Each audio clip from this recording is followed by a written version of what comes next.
Or I guess we can just go straight into, do we have an intro for this, or just go Not straight into really. Streetcar? There we go. Then I was tonight just go straight to Tom. Welcome, Tom. Is that on? Hear me? All right. I got you. Good evening, Mayor and council members. I'm Tom Garren, Executive Director of the Kansas City Streetcar Authority. And I want to thank you for the time tonight to come to your work session to provide an update on our North Rail process and project. As you know, we've partnered with you all and the KCATA and the City of Kansas City to look at the feasibility of our streetcar extension, building on what we've done south of the river to connect to growing North Kansas City and KC Northland, and we're excited about that process. So I really want to introduce Jeff McCarrow with Kimberly Horn, who's our PM on the project, and he's going to walk you through today some of what we're doing, some of the questions we're asking the public, and everything else that there is to say about the study effort, and obviously solicit your feedback along the way. So just want to say hello, and thank you very much for the time tonight. Thank you, Tom. Again, I'm Jeff McCarroll with Kimberly Horn. Great to be here. I got to tell you, this is the first council meeting I've been at live in 2.5 years, so this is wonderful. I appreciate it. Although you threw me for a loop, I mentioned to Kim, I haven't ever spoken to a council sitting before, so this is new. So I might, never know. I want to go through a few things today with you, a little bit of background behind the project. Some of you may well be aware of that. Introductions of who all has really been involved in the process so far, because we're really trying to reach out to a broad coalition of folks. Talk about the purpose and need behind the project, kind of what are we trying to accomplish as we look at a streetcar extension in North Kansas City. And then I want to really go down to some of the proposed alignments that we're starting to look at. And we'll talk about next steps and certainly open up for discussions and questions with you as well. So at this point, nothing's been decided by any means, and I'll jump ahead and tell you we don't have cost estimates yet. We're working on those too. So if you want to know the financial numbers, we'll be back to talk about that at another time. A little background. So you might recall in 2014, a North Rail study was wrapped up and really identified a few things. Focused on looking at both Swift and Burlington as alternatives through North Kansas City. And through most of those decision points, if you read through it, some of you may have been involved, it was pretty close what that preference would be. At the end of the day, it leaned towards Burlington as the preferred route, but it wasn't an overwhelming or clear picture for why that would go forward there versus Swift. It was just moving that direction. A lot's changed, though, since, one other thing that came through in the 2014, which we continue to find is the most logical way to cross the Missouri River, is the Heart of America Bridge, or Route 9.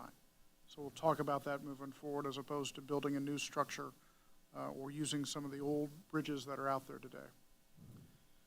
A lot has changed, though, since 2014. One has been that we've actually opened a streetcar in Kansas City. That hadn't happened yet, and we've seen just the widespread support and success that has had, far exceeding the ridership projections initially out there along Main Street. We've also seen a lot of growth and investment in North Kansas City. We'll talk about that in a little bit when we talk about Burlington and some of the impacts a streetcar could have on that, because we have seen a lot more activity that's occurring in Burlington. And actually, the traffic volumes that we see today, turning off and on of Burlington or Route 9 into North Kansas City, are higher than they were 8 years ago. We've got a decision on the Buck O'Neill Bridge. That hadn't happened in 2014, and we weren't sure when or if we would have some improvements there. And I think you all know that project is underway as we move forward.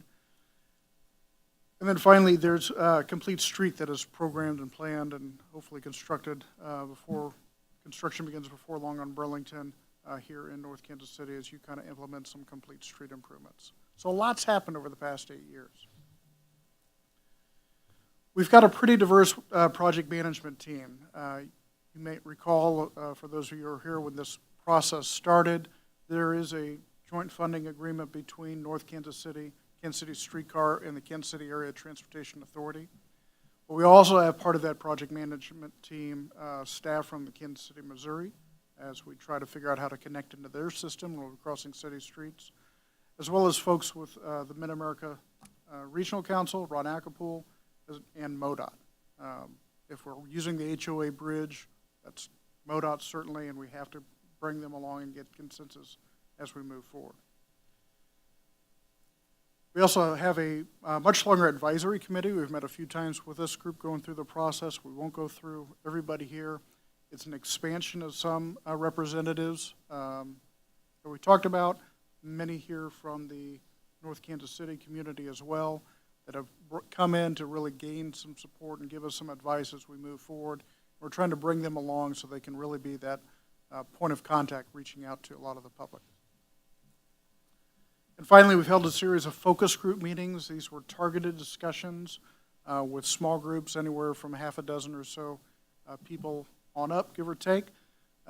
We focus on entities with economic development, business owners here in North Kansas City, industrial and development related individuals in North Kansas City, and then a conversation with those south of the river, again, as we looked at how do we tie this into the existing system. And a lot of feedback as we go through the alternatives. I'll kind of let you know really that there was some consensus we heard out of those focus groups, and we'll kind of share that with you as well today.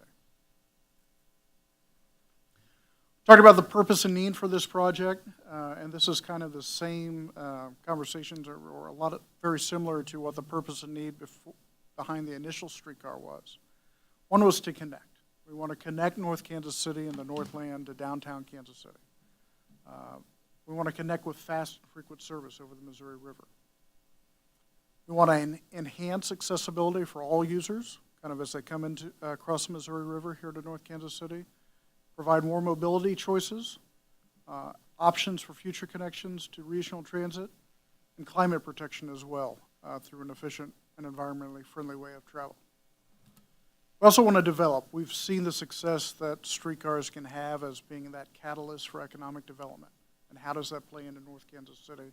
We've got economists on board who are engaged in beginning to look at those impacts also as we move forward. And we want to make sure that we're supporting the goals of North Kansas City's comprehensive plan as we move forward. So with that, we'll start actually south of the river and work our way north. That's all right, everybody. And we'll talk through some of those screenings that were actually advanced and are actually right now online for people to make comments on. As we look at, though, these different options, we want to tie them back to that purpose and need we talked about, and how are we going to screen these so that we have an objective way to measure what are the effectiveness to meeting that purpose and need. So we'll talk about technical feasibility. We'll talk about operational flexibility. What is the ability to support multiple ways and how we might circulate and use the streetcar? How does this impact and integrate with other modes of transportation, as we kind of all share the same space, be it transit, be it bicycles, pedestrians, or autos? We'll talk about economic development opportunities a bit, compatibility with land uses, parking and loading, because those are important on our streets, and right-of-way impacts. We looked at a lot of different options south of the river and north of the river as well, but we want to focus kind of on the two that rose to the top that we really wanted to hear a lot more input on. One of which is actually an extension. The current streetcar line, you might be familiar, circulates around the river market. This would extend that loop over to Route 9 and back across, which gives a lot of flexibility for transit users to be able to come up. We could maintain Main Street as its own route, North Kansas City as a route. We could interline those together and still support as well the riverfront extension that's also in the planning stage right now going forward. The option south of the river, you'll see some dash lines. They work on either side of the Heart America Bridge as we cross that. So when you see those options, that's kind of a separate conversation for what we look at here south of the river. Technically, this is a feasible route. There are we've got some complex issues around 3rd and Delaware, which is kind of the far, let's see if I can back up here, which is this intersection down here, which allows us to operate around here. We don't see that as a fatal flaw by any means. There's some other ways if that can't be accommodated that we could provide that same movement. It gives us a lot of flexibility. We've got flexible options with that river market loop, It allows Main Street, it could split to the riverfront or North Kansas City. It allows North Kansas City to function independent if that were to be the case, and provide some flexibility for special events. I think we all know there's a new women's sports soccer field that's planned there on the riverfront. So for special event activities, we can accommodate that as well. It integrates well with the transit routes that are out there. There's a lot of activity happening around 3rd and Grand today, but we could make that work. There's been some plans long-term that talk about potential extensions east on Independence as well for Streetcar. That would accommodate that as well in this option moving forward. We got a few concerns about bicycles on 3rd Street. It's a designated bicycle track. And one thing with streetcars with those rails, it's easy for a bicycle wheel to actually get snagged in the tracks. So we want to make sure we got some good buffers between anywhere where bicyclists might be and where those rail lines are. But we think we could probably provide some accommodations for that moving forward. Got a few narrow sidewalks along the way, but all in all, this lines up fairly well moving forward through that process. The other option that we looked at was a two-way function on 3rd Street between Grand and Route 9. This one has a lot of those same issues. Gets a little bit tighter on the right-of-way on 3rd Street with the bicycles, but has a lot of good potential. The one thing it doesn't do is provide the potential perhaps for a stop of the streetcar at Columbus Park. Well, that's not in North Kansas City. The ability to provide that stop there has some impacts as we look at it and has some attractiveness when we think we've got a lot of project to serve here. So those are the two basic options. These are the concepts that are out on our online page today. Some people, we've got a lot of comments that have come in. I think we had about 150 people fill out the survey within just a day of it going live. So we're excited to see that. Pause there if there's any thoughts or questions. If not, we can continue forward. Councilmember Seth. Yeah, just a quick thought. As you mentioned, Columbus Park being a pretty important piece, connecting them to North Kansas City and into River Market. It seems like the route that runs 5th Street over to the east side, Cherry Street, and scoops up Columbus Park and then heads north, seems like the one that would accommodate the widest range of users. That's just my thought on it. Yep, agreed. And one of the things about Independence or Columbus Park is that's also a fairly diverse economic area. And when later we're going to talk about funding issues in a few months, and that kind of ticks a few boxes sometimes on federal grant applications if you're serving some of those disadvantaged communities a little bit better. So, other thoughts or observations?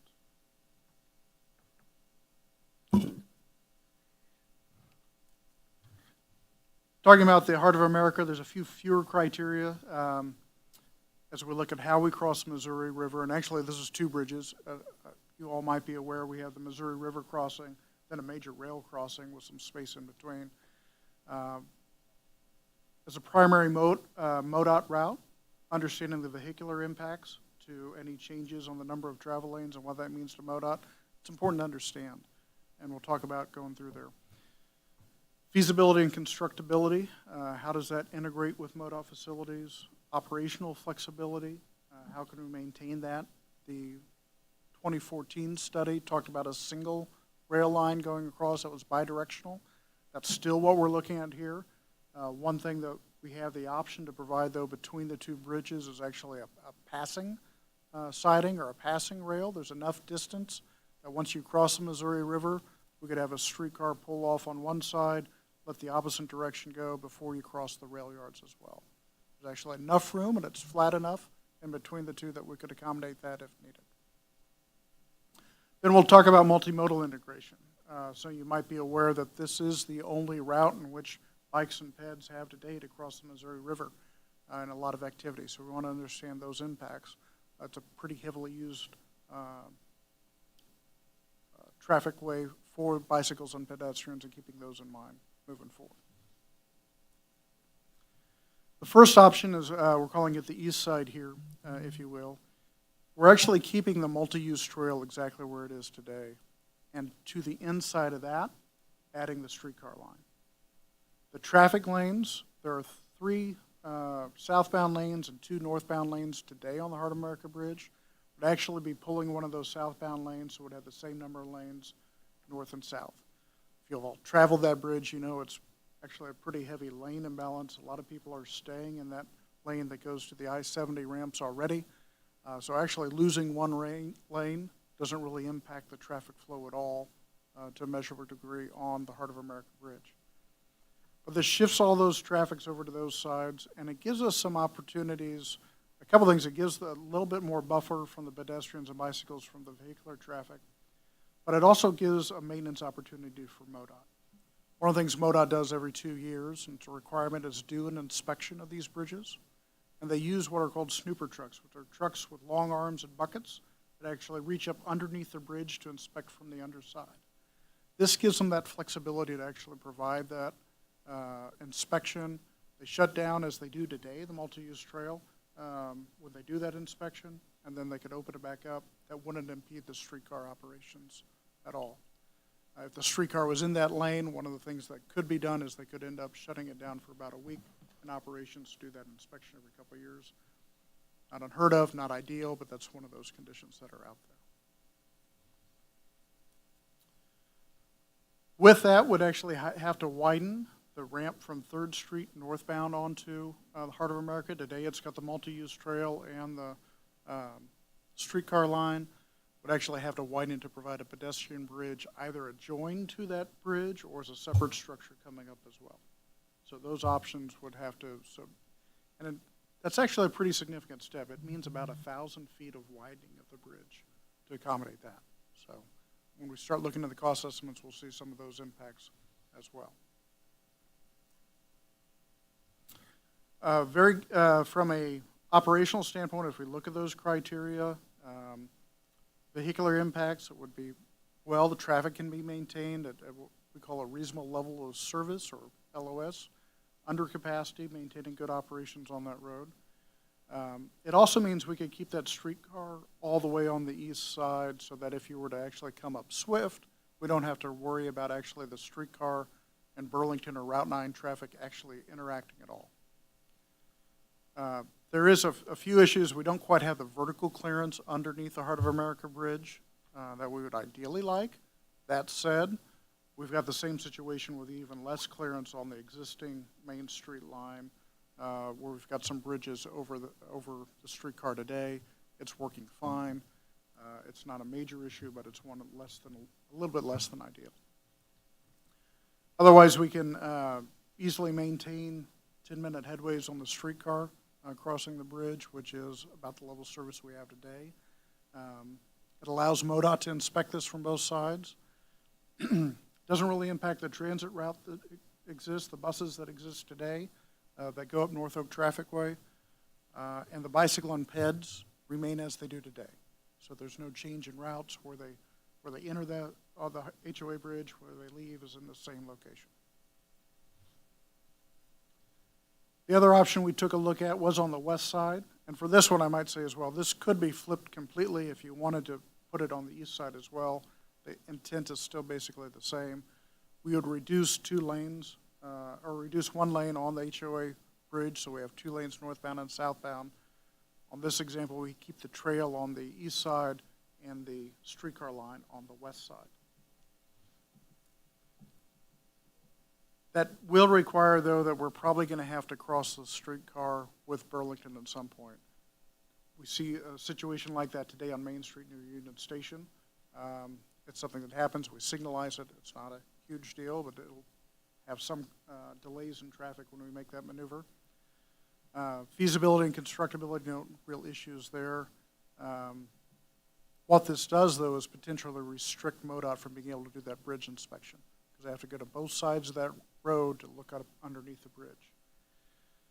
That said, that type of bridge structure, it's a steel bridge. It's not what we call fracture critical, meaning the observations and inspection of that bridge. There are locations that are doing that with drones now. It's not a technology MoDOT is using today necessarily, but that's an option that's out there for them also that we could consider to look at. Multimodal integration on this one, the same impacts going forward. Really no impact to the transit bikes or pedestrians on this option. So I thought we'd pause there for a second and see if there are any other thoughts or questions before we move into actually North Kansas City. Councilmember Toll. Did you say if they needed to close, if we went with the west side option, that could close the streetcar down for up to 2 weeks? Is that what you said? 1 to 2 weeks, depending on how long they do it. That happens in other locations. What some other communities do when they have that situation is they go in and they run more frequent bus service and use a bus to basically replace that loss in functionality. Okay. And do you find that the reliability is something that really increases ridership? Given that it's only once every 2 years, it's not a major factor on that. It's a point of discomfort. And I think we could certainly work with MoDOT, and you can those inspections to make sure it's maybe just 1 week that it's getting shut down or a few days. But that's one thing to consider. Okay. Councilmember Saper. So MoDOT hasn't expressed a solid this or that type option. I think what they will tell you is that they want to make sure their primary focus is maintaining the flow of freight and vehicular traffic. To date, they don't have any streetcar or light rail that runs along their routes, so it's something new to them. But when you look at things like operational impacts, the less impact of their system, the better. Councilmember Smith. In the feedback that I've gotten in the limited time this has been out there, anything that just decreases any conflict with traffic for the streetcar so they can maintain higher speeds, more regularity, more dependability on the routes, and doesn't mess with the truck and car flow as well, would be just highly preferable. So it sounds like the east side route, as long as it's not crossing MoDOT, would just open that There's wide. one little issue with the east side route. It's not insurmountable, but if you actually take a look, the bridge is crowned, if you will, in the middle, where the water drains off the bridge either side. This is actually shifting where the barrier is, so it's not in the middle of the road, which means we're going to have to put in some more under drains at that location. That's going to raise the cost of this project, not significantly, but it will raise the cost when you compare it to the west side. So, but yeah, operationally, certainly understand that. On we go. So North Kansas City, here we're actually taking a look at a lot more criteria as we look at that. We're going to look at the major activity centers that are served by each route within a quarter mile of them. So what's an easy, quick walk from those locations? We're going to take a look at employment and population as well. And we'll take a look at what we call the vulnerable population impact, which is really, it's a summation, if you will, of poverty and minority and non-Hispanic and Hispanic, low English proficiency, disabled, elderly, and carless users, those who have the better benefit for that. It's a measure that we can take a look at this and really understand how this, if one of them serves one community better than the other. Again, when we think about ultimately federal funding, that's those criteria that might help elevate your case to have a successful grant application. We'll look at technical feasibility, which really a focus on constructability, transit running time, operational flexibility, that multimodal integration that we've talked about before, economic development opportunities, and we'll spend some time talking about that going through this, compatibility with surrounding land uses. What exists today, how does that impact and how does that streetcar really align with those land uses that are out there along these corridors? That's different to say than what it could be. So when we talk about Burlington, there's a vision of today versus tomorrow, which is a valid discussion worth having. We'll also talk about parking and loading impacts, which really comes to play a lot on Swift. We've got some loading docks in those locations, which we would have to work to find some accommodations on that. And then right-of-way impacts, if we have any, what does that mean for this? Yes, sir.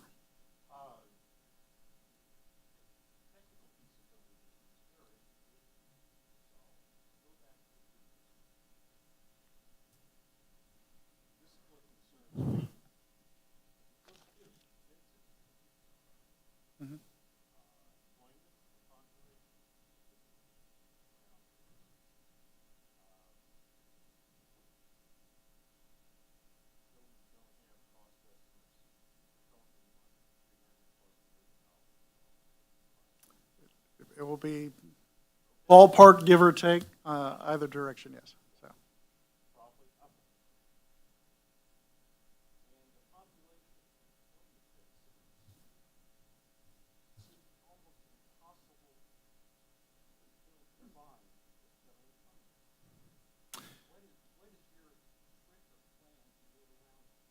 Yeah. So I'm not sure we're to the point that I can answer that question. I'd like to come back as we look into that. Those are some of the measures that are looked at, but economic activity and what could change for this corridor as well. It is less dense than what we have in portions of Kansas City, but I'll also say, but I'll also say that we've seen a lot of investment and reinvestment in Kansas City, and the population today is much higher than it was before Streetcar was announced. So those factors could change over time. So we'll think on that, and if I might ask you to keep that in mind when we come back forward to you and start talking about the financial picture. Yeah. Yeah.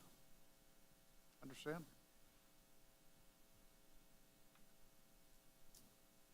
So I mentioned we talked about both Burlington and Swift as those two options. We'll start with Burlington, and this is where some of those conversations really changed from 2014. So in 2014, it was assumed that we would actually have a streetcar line that would be in a shared lane, if you will, in the median. It would be shared with traffic moving forward up and down. One of the issues with this and what we've seen is we've got more traffic that's turning on and off of Burlington. We need more time if we have a median running streetcar here to actually get pedestrians to the median. I don't know if any of you have tried to cross Burlington on foot before. I see a few grins and heads nodding. It's not for the faint of heart. I've been playing in traffic for 25 years, and I find it still entertaining. The congestion as a result of those factors. And we have congestion today at Armour and Burlington. I think you all are aware those left turn lanes back up all the way through. Meaning that to provide reliable transit service, we actually need to have a dedicated transit lane just for the streetcar running up there and reduce the number of lanes on Burlington to 2 travel lanes in each direction. So you'll see that when you see these scoring criteria and what that means, but we wanted to bring that up. Those were some of those issues. The travel lanes would run in the median, so the stops would be there. The advantage there is pedestrians only have to cross half of the road at a time. And if we were running on the outside, pedestrians would cross the entire route. That's a longer time, much longer time for pedestrians to cross, and would actually have a worse impact to traffic moving forward. At intersections, we can still accommodate the left turn lanes. That'd be in a dedicated space. Previously in the 2014 study, it was going to be a shared mixed left turn lane with the streetcar lane, so that we would shift those over at those locations. And then where we have stations and those platforms, again, those would be in the median moving forward. Go through some of these. We'll talk about the employment numbers as well as the population along there. Vulnerable population index. I think those are best looked in comparison. Employment and population numbers are higher along Swift than they are on Burlington. Vulnerable population index doesn't actually change. From a technical feasibility, this is a very important issue to bring up. I mentioned MoDOT does not have streetcar or light rail that runs along their routes today. They have not had to yet deal with how do you permit this, how do you handle those issues. That's not to say those issues can't be overcome. They are in other parts of the country. It's just the issue working with MoDOT. Some of you may have been aware of some of the struggles your cycle track alone on Burlington has had working through the MoDOT process. That is just that feasibility issue that we have to go through. Who maintains what? How does it operate? Would it still be a MoDOT route? All those questions start coming into play. Mayor, that was a big breath. I'll pause there if you want to say something. So. Oh, no.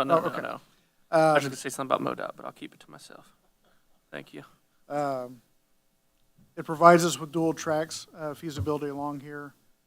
Transit routes, buses that extend on North Oak would be impacted.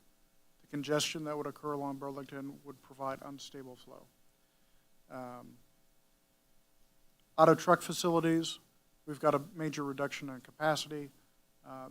Significant traffic volumes would have to divert away from Burlington, somewhere in the range of 30 to 50% of those traffic to keep that maintained at a reasonable operation right at capacity. Are you having a hard time hearing it, or it just sounds? I believe it is. Am I speaking too Yeah, quickly? you might just want to leave it. Yeah, move it a little bit. Let me move it up there. How's There we that? go. Perfect. Thank you. Thank you. I know I was starting to turn it up on here, but I didn't want to go too loud and bust everyone out. Yeah, is that better for you? Okay. There. Perfect. Going back, let me step back then. Go back down on here a little. Start over from the beginning. All right, so we'll start with the purpose. No. The transit routes is the one thing that we mentioned would have an impact because of the unreliable flow of traffic. So buses will have more difficulty keeping their headways and their travel time performance. Autos and trucks, we're going to have significant capacity and several intersections that just will operate well over capacity. That'll delay a lot of route. In fact, traffic would have to drop anywhere from 30 to 50% to be at capacity along this route. From an economic development opportunity, and this was actually the reason this route was identified in the last study, if you were to think a long-term vision, the potential to really reimagine Burlington and take a lot of those land uses that are out there today and convert them to something new or different, it does have that potential. It's not a quick thing that would happen by any means, but it is something that's an opportunity out there.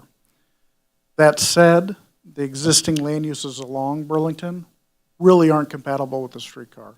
We've got industrial buildings, warehouses, nothing really pedestrian-oriented. We've got a major utility plant. So a lot of things here in which the uses just don't quite line up today.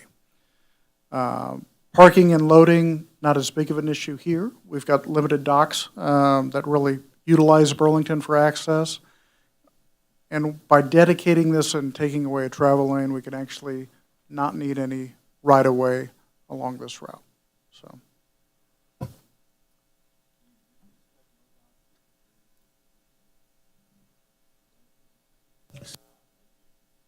Do you really expect MoDOT to agree to reducing travel lanes on Burlington?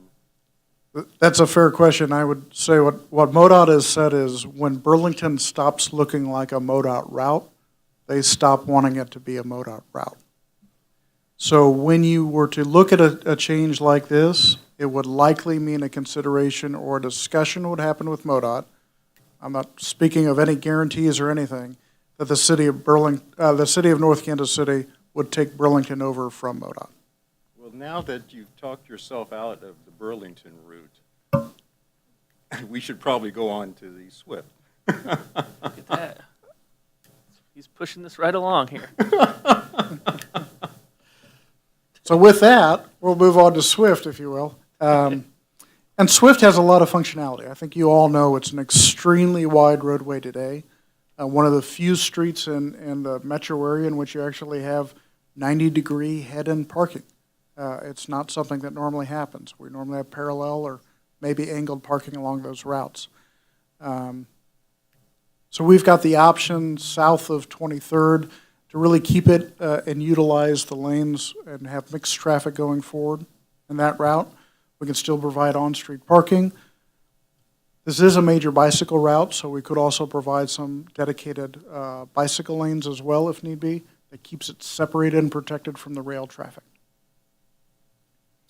Same thing as you move north of 23rd, we've got more of a median, but still ample room to have a shared lane, on-street parking, and bicycle accommodations through that route. When we look at those screening criteria, as I mentioned before, employment and population are both higher on Swift. Technical feasibility, it's fairly straightforward how we would go through this. And you can kind of see as we go down the list, we're handling the transit and the pedestrians and bicycles. The economic development opportunities are there. This area is actually master planned as a downtown district north of, I believe it was 12th, perhaps 14th, already in the comprehensive plan. So looking at those visions, that uses that we've already said is the desire along Swift are compatible with the streetcar. And certainly a lot of those uses today are much more pedestrian-oriented and focused and would benefit or utilize a streetcar. We do have issues with loading docks. As we mentioned before, those aren't insurmountable. A couple things could happen, and we're candid in some of our focus group conversations. One of them, you might see some repurposing of some buildings, perhaps, but also we can reconfigure some of those docks, and there are means that we can look as we move forward to still give them access to loading facilities, just not at the 90-degree angle and not quite at the way they have today. So it's not something that's can't be overcome, but certainly what we can look for. So with that, kind of setting out those options, we can pause as well with Swift if there's any conversations. Councilmember Smith. Okay. I'm mixed on this. I love the Swift route for all the pluses that were on the previous page. There's a lot of businesses that would get benefit from this. The land uses are more compatible. The two things I see right now are the shared use paths. So it's in conflict with traffic the whole way up and down Swift. And as we've seen, traffic can get fairly heavy on Swift. I have seen a mock-up, it may have been in the old study, that had dedicated lanes on Swift with parallel parking. Right. Is For that- this option, one of the things we looked at was perhaps a cycle track, a two-way cycle track dedicated. Sure. Could be built on portions of Burlington, on Swift as well.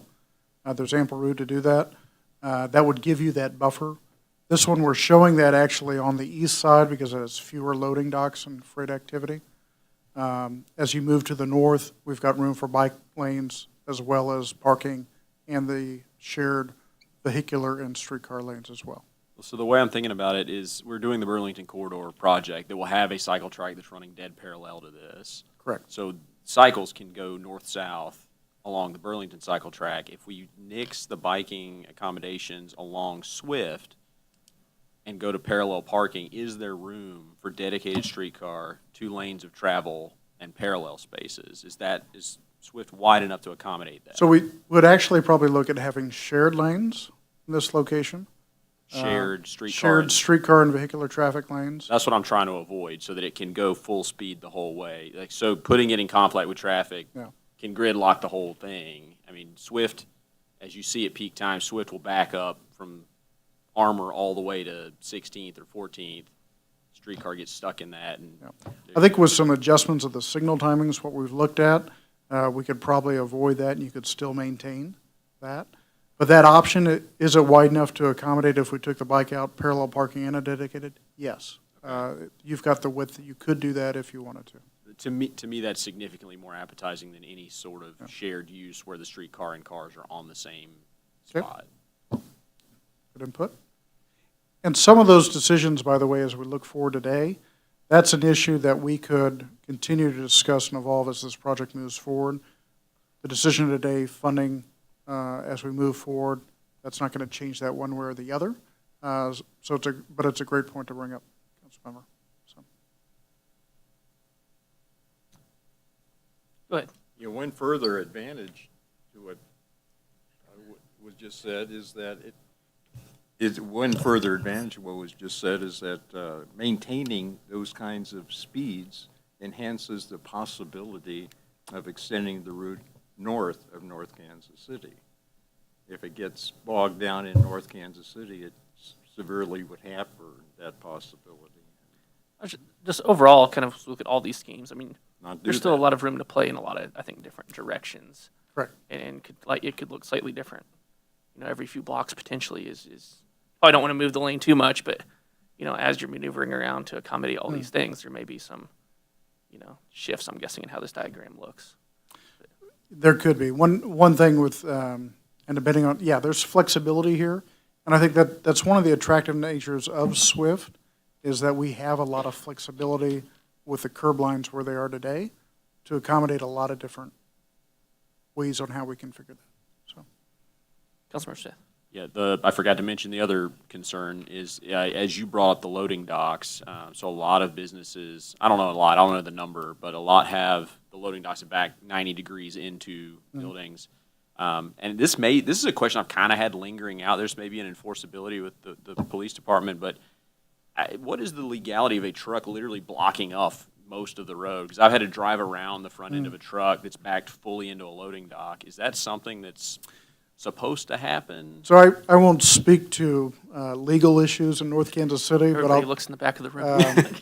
but I'll tell you what typically happens when you see communities built of this age, those uses today, you wouldn't be allowed to build a building like that. But those are grandfathered in, and that operation is just, it's there, and that's just what happens. So I think that might be a way to phrase it. Whether or not any tickets are written or citations given, I'll leave to somebody else to answer. But the typical practice in most communities, that was how things were built at one time. We don't build them that way today, but we don't go proactively out and tear them out either. So Okay. we allow it to continue to operate. And it's a concern for the businesses because this is key to their operation to be able to get a truck to that loading dock. And they generally don't have frontage on the west side, so. So one advantage of the shared lanes is we can keep them moving in the center with traffic together, and that gives us more buffer than if you had like the streetcar on the curb lane closer to those buildings. But even with that, there are a couple locations in which we would have to reconfigure those docks so they have a different way to maneuver back and forth. So it's not something that's insurmountable, but it is a very real impact that we'll have to work through. Is that your hand there? Yeah, Councilmember Toll. that was my question, was, because earlier you had said there were some things that we would need to come back in and change or engineer in a different way. So we would be talking about changing those docks or some of the docks, possibly. If they were to remain as in use today as they are today, absolutely. Yeah, I think that would be an impact you'd have to look at, so. Sorry, Councilmember Bailey. When you say change the docks, I mean, isn't that private property? How does that usually occur? Would have to work, and there's a couple ways you can do that. One is you can contract with them to do it yourself as a city or as part of this project. The other is, pardon me, as you look at the impact to those businesses and what you need, you actually can provide them the money to do some of those improvements. So there's some different options and different mechanisms different cities have used. A lot of cities, particularly here, I'll tell you in the Midwest, where we try to let business owners make their own business decisions. We negotiate a price, what's reasonable to make those accommodations, talk about what improvements, then we let them construct it, if it's certainly outside the right-of-way of the street. Good to go.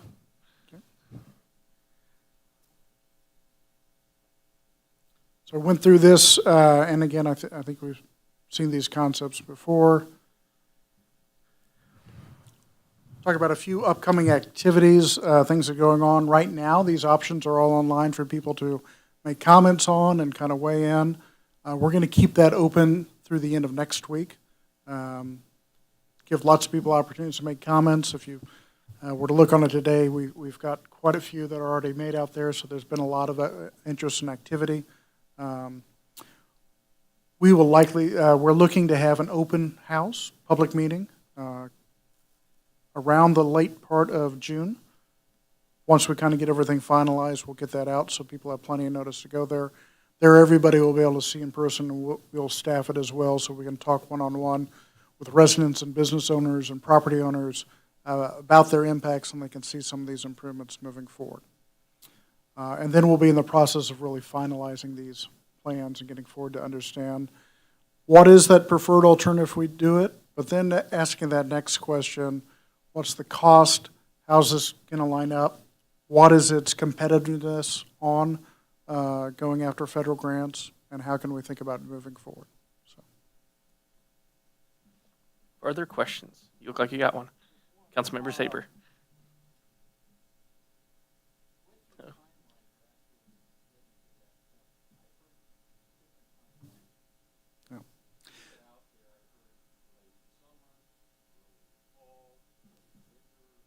As far as wrapping up this study that we're engaged with, we'll kind of give a framework of the preferred alternatives and the next steps to move forward. We anticipate having that done this summer.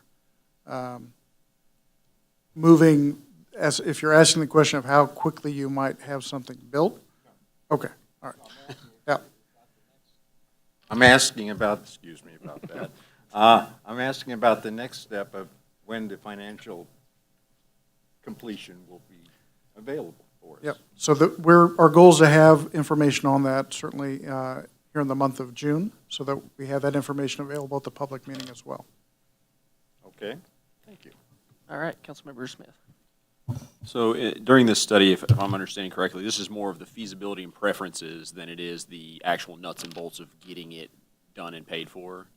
So this sets that framework and starts identifying some of those likely sources and trying to address some of those issues about what funding, what could be realistically expected, what would need to be locally funded. Sure. And how you go forward from there. Some of the biggest questions I get are how wide a net are we talking to cast for collection of the tax dollars or the special assessments, and if we're running the route up actually Burlington or Swift, we're going to be hitting a lot of businesses probably, depending on how we cast it and how we ask for the special assessments, that wouldn't really directly benefit from this. Mm-hmm. I think of the industrial businesses that they might have some employees ride in on it, but by and large, they're not the pedestrian-facing ones that would see the increase in economic activity from it. So that's going to be a tough conflict that we hit, because if we're getting the bulk of our payments from people who don't directly benefit economically, that becomes a tough piece Right, to and overcome. there are ways to actually structure that funding around that. You can have different levies, and it exists today in Kansas City on the Main Street, depending on the property uses.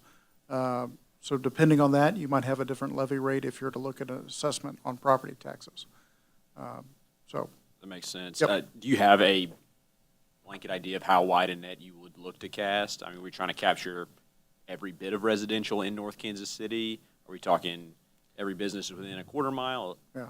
2 miles? I'd like not to answer that yet. There's some other, would like to come back and actually talk about that. We're still looking at that, so I don't want to give, Probably need. I don't those want to give you information. Probably need those numbers But first to understand the maintenance. Tom can answer what's been done in Kansas Yeah, City. so typically, again, Tom Garren, Streetcar Authority, for downtown and Main Street extension, when we extended the district, the special assessment applied to about a third of the mile. So I think 3 to 4 blocks, generally related to the walk shed, the direct walk shed, sort of property value impacts and direct benefits of the system. So wasn't citywide, wasn't whole corridor.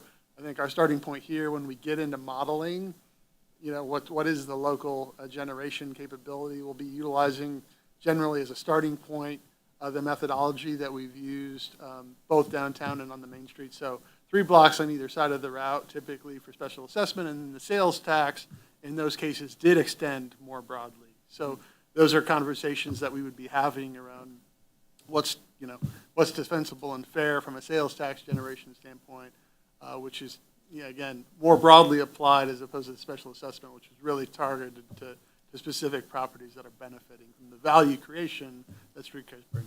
Okay, and thinking down the road, because this is a long-term build project, it's not something we're going to see in the next year or two.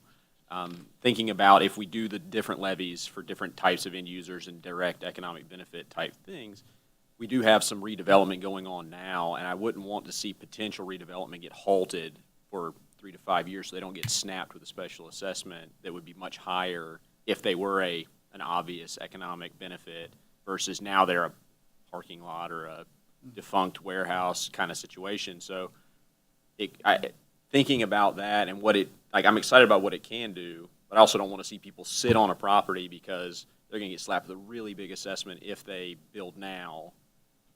So just thinking about how all those would incentivize or disincentivize the current pipeline of development. Yeah, so there's a lot of variables, right, that go into somebody's development decision, and it's hard to draw an exact line to any one particular factor. What we can say is we track the trajectory of growth and development downtown and are doing the same on Main Street relative to our planning, our development of a preferred alternative and financing plan, and then operations. And what we saw was a rapid uptick as soon as we had a plan, actually, even with a funding source that was applied, a rapid uptick in interest and development and activity and activation before we ever opened the system because of the perceived value that it was going to bring long term. So it drove a lot of interest early, and we're seeing that. Obviously, we're right now going through the construction phase of the new extension, and those voters south of downtown voted 70-30 to apply the special assessment, 30,000 residents in that district, to your question. And again, hasn't been an impediment in what we're hearing, and we thought, obviously, just anecdotally, lots of concern, lots of question, negotiation leading into the starter line project around sort of the fairness of the assessment, the rates relative to the uses. That was sort of negotiated out, as was mentioned by Jeff. There's variable rates depending on the uses. And we honestly, in full disclosure, and I mentioned it at a public meeting last week, haven't dealt with the heavier industrial uses downtown. And so that's something that we need to address here proactively if we're going to have a defensible financing plan that you all and the public can understand as being fair. But again, all of that being said, it really did drive pretty rapid scale uptick in development despite this assessment. And we've not heard from downtown property owners after we started assessing, lots of conversations on the front end, very little conversation, feedback, or concern after the fact. And I think that was illustrated in the wide margin of the expansion vote because it's a very tangible service and benefit. There aren't many things people pay for that are that obviously direct. And so we've heard that as a way that sort of, again, generate interest and support for what we're doing. All right, Hertz over here. Councilmember Braley. You said you had several focus groups. Can you speak to any consensus that was built there, or Yeah. how did you know? Councilmember, thank you for bringing us back to that. So we met with 4 different council groups, 3 in North Kansas City. It was actually unanimous of the groups we met with that if you were to look at a streetcar, Swift was the preferred route over Burlington. That included the economic development, the property and business owners, as well as the industrial and warehousing. Not to say that everybody wanted streetcar, but if it were to go, there was a preference on where it should go. South of the river, there was, and it was brought up here to some degree, there was a general preference for those we met with that they liked the extension of that 3rd and 5th Street couplet because it gave that better access to Columbus Park. All right. You haven't gone yet. I'll give Councilmember Graves a shot, and then we'll get to Safer. I've been kind of saving up my thoughts here and going way back to kind of the beginning of the presentation. I really liked option 1 when you're crossing the bridge, crossing on the east side.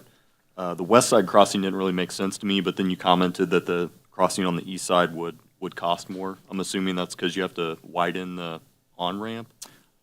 I don't see any other downside to the east side. It's widening the costing on-ramp it. as well as the additional drainage work on the bridge because the median is getting shifted over, so it's not in the middle of the bridge. Okay, so aside from cost, that makes the most sense to me, especially as you just referenced, if we end up running a streetcar down Swift, obviously if the car is on the west side of the bridge, you're going to have to cross Burlington both ways, which, that would slow traffic. And then, as you just alluded to, I agree with your focus groups. Thinking big picture, if the streetcar runs down Burlington, I think we'd get less usage out of our actual residents of North Kansas City. There's not a lot of residential units along Burlington. If you run down Swift, though, you're going to access a lot. You're going to get a lot more residents as well as businesses that are destinations. Whereas if the streetcar just runs down Burlington, I could see it becoming kind of a, people from Liberty, Gladstone, further north are essentially going to end up just coming down here, parking by the children's fountain, jumping on the streetcar, going down to the city market, and I think you would have less economic benefit in North Kansas City. Less residents would actually use the streetcar than they would running down Swift. So I see a lot of upside running down Swift, but there's one thing I haven't heard anyone mention. I was waiting to see if you would get to this, but parking. You know, if we have people, like I mentioned, coming down here from Gladstone, Liberty, further north to use the streetcar, to go to a soccer game or go to the city market or Union Station, whatever, where are they going to park? And we already have parking issues down here. Business owners, go talk to businesses around, 18th and Swift, and things along those lines. Here in our upcoming meeting, we're putting in a parking lot at 16th and Swift, but I feel like there's a lot of upside to this, but we need to be responsible with addressing parking as well. Perfect. Thank you. Councilmember Saper. Just a quick one. Of the several elephants in the room, one of them is, in terms of actually getting funding, we're not only competing with other cities across the country, we're also competing internally with various other proposals, such as the 39th Street East-West Corridor for a streetcar, as well as other expansions. How does all this factor in? So, great question. And there's two ways to look at it, actually. As we think about this as a big picture, sort of regional transit strategy, there's one scenario that could, I think I'm on, can you hear me all right? Whereby we might look at a broader revenue capture district that funds more than one project at a time. That maybe we focus on an east-west priority in Midtown KC coupled with a Northland extension of streetcar as a way to do more than one thing at a time through a unified funding mechanism that isn't just individually relying on small expansions of our revenue capture district or TDD to make incremental progress, but we're scaling actually, and then leveraging a broader pool of resources to then leverage both state and federal resources. So what we need to do is we need to get our project priorities defined, and we need to get them ready, and then we need to have this conversation, which we're having right now here, and we're having the conversation, as you alluded to, Councilman, with regards to east-west priorities, around what are the collection of opportunities and how might we package them? Are we moving one forward at a time individually with a unique standalone funding mechanism, or is there a broader opportunity to come together to scale a set of investments to do more than one thing at a time? What we've not done well as a region in the past is to really develop our priorities, to have a pipeline of projects that could move forward. And these things are not inexpensive, right? They're challenging. You referenced the costs. They're steep. Doing big things is tough, and particularly when they require really non-traditional funding mechanisms. But what we've seen around the country from other places and what we're doing, and we're getting better here about figuring out how do we capture some of the same opportunity that is being captured elsewhere. And so we might look at this project as a standalone project and say it doesn't make sense today. But what we're really doing is we're having a conversation about what is the things that we need to do to lay the groundwork for the next 20, 30, 40 years, and how might a connection north of the river from a transit standpoint help us make some progress, and can we get there? We also, as a region, the last thing I would say is it's a unique time. We've got a national infrastructure bill. We've got a regional delegation who's been incredibly supportive across Republican and Democratic administrations, helping us bring resources back to Kansas City. And we've got some congressional representatives and Congressman Cleaver and Graves who are really well positioned, actually, within sort of national leadership within Congress over the course of the next 5 years to be helpful to us if we as a region can get our act together and define our project priorities and ready them. So we got work to do here. And to that point, just so council knows it, Yeah. multiple tracks always, I got these tracks here, multiple tracks always going on here. Several of those conversations, entry-level conversations, I'll say, have happened with, many levels, whether it be Kansas City or on the federal level, and there generally seems to be support. But they always want the details, just like you, Councilmember Saper. So It's not a slam dunk. It's hard stuff, and we came into this process not knowing if we had a path, if there was support for the community, if there's a viable alternative technically and financially, and we're working through that process, and we'll see. But we want to put our best foot forward. all right, further, Councilmember Toll. Just one quick question. When we talk to people in our ward, the hard end date for this survey is the 13th, is that correct? The one that's out there today, yes. Okay, just want to make sure. Is it a quick one? It is a quick one. Councilmember Smith. Is there any chance that the mock-up of the dedicated lanes on Swift could make it to the survey before it terminates? Probably not to the survey, but we can have that at the open house. Okay, coming up or in June. focus groups or something going forward? I know it's a tougher one to implement, but We can look at it, and as was mentioned, we've done, we're still evolving our final Main Street project right now as we're building it relative to dedicated lanes and things. So definitely room for that, and we can look closer at the opportunity. All right, further council member questions? Going once, going twice. That is it. Do you have anything else to add? You look like you had something else to add. Nope. Nope. I Encourage- appreciate. And again, with a public meeting that's online, it's not the last time for input. There'll be that open house as well. Yeah, certainly, please, everyone, if you missed this, go back, watch from the beginning, check the alternatives, get on, fill out the survey. It's not the end of the process. It's going to be a lot of room for community, engagement going forward. So please join that where you can. With that, we'll adjourn this meeting. And sorry to my group that's here. We'll probably start at 7:05. We're going to take a short break between meetings here, and then we'll get to you guys real quick, too. So work session